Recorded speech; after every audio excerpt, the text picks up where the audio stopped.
Nous sommes arrivés à la fin du voyage qui a commencé le 9 décembre 2004 quand j'ai découvert par hasard les stocks de Caroni, la distillerie qui était fermée dans le 2003. Et pour 15 ans, j'ai eu la chance, le privilège de faire les embouteillages de ces produits que j'ai décidé au début. Nous sommes dans le 2004. En 2004, il n'y a même pas beaucoup de gens intéressés au rhum. Et j'ai décidé de l'embouteiller à plein degré. C'était une chose incroyable pour l'époque. Nous sommes arrivés à la fin du voyage qui a commencé le 9 décembre 2004, quand par hasard j'ai découvert les stocks de Caroni, la distillerie qui était fermée dans le 2003 à Trinidad. À l'époque, le rhum n'était pas comme aujourd'hui. C'était un produit qui n'avait pas beaucoup de geeks. Et j'ai pris quelques décisions importantes pour l'époque. La première chose, de maintenir tous les stocks à Trinidad pour maintenir l'originalité du produit. Aussi, c'est l'Angel Share. Comme vous savez, c'est le 10% par année contre le 0,5 ou 1% en Europe. Après, j'ai décidé aussi d'embouteiller le Caroni, que c'est une espèce de Muhammad Ali. Je ne pouvais pas mettre la cravate à Muhammad Ali. J'ai décidé de l'embouteiller plusieurs fois à plein degré, qui était en nouveauté et aussi un peu en folie à l'époque pour le monde du rhum. Et après, j'ai décidé aussi de mettre comme étiquette les photos que j'avais fait, que Freddy Marcarini, qui était avec moi ce 9 décembre 2004, avait pris dans ce voyage que je faisais à la découverte de toutes les distilleries, créer ce répertoire photographique de toutes les distilleries des Antilles.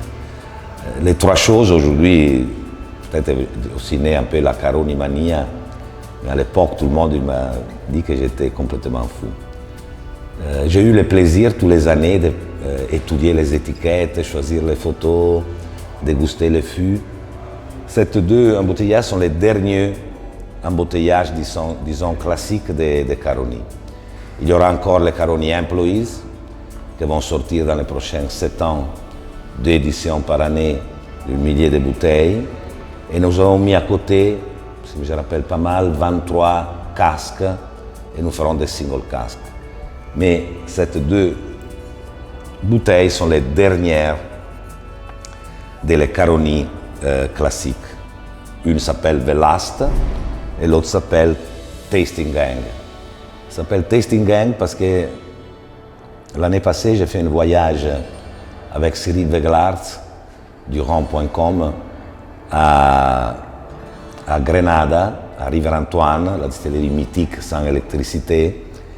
Et à River-Antoine, encore, toutes les équipes qui travaillent pour la production du rhum s'appellent, comme dans les vieux temps colonial, s'appellent la Field Gang.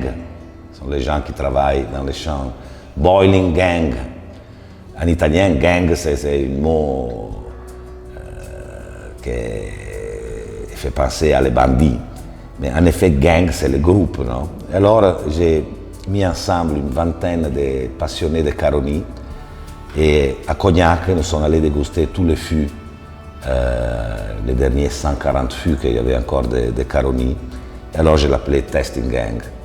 Et l'autre s'appelle The Last et sur l'étiquette, il y a l'image de la colonne, la single column où étaient distillés les Heavy Caroni, que je vais rechercher pour 15 ans. Je ne savais pas quelle colonne, où étaient distillés les Caroni.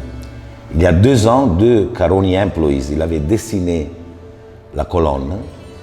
Et il y a un mois, avec Freddy, nous avons regardé toutes les photos que Freddy avait fait à l'époque, parce que Freddy était resté un jour en plus chez Caroni pour faire toutes les photos de Caroni. Moi, j'étais parti. Et dans les petits snapshots, parce que 2004 était les dernières années où il n'y avait pas la photo digitale, alors il y avait tous les petits snapshots imprimés en blanc et noir. nous avons découvert que nous avons depuis l'époque la photo de la colonne. J'ai terminé une période de ma vie, 15 ans, j'ai vécu avec les Caroni. Au début, je l'ai vendu qu'en Italie.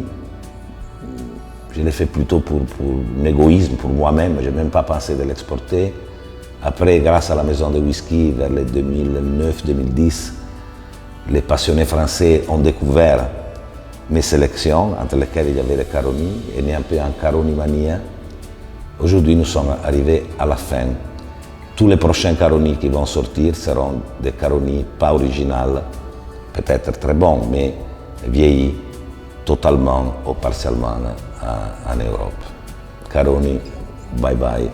Merci beaucoup pour m'avoir donné un grand plaisir dans mon travail dans les dernières 15 ans.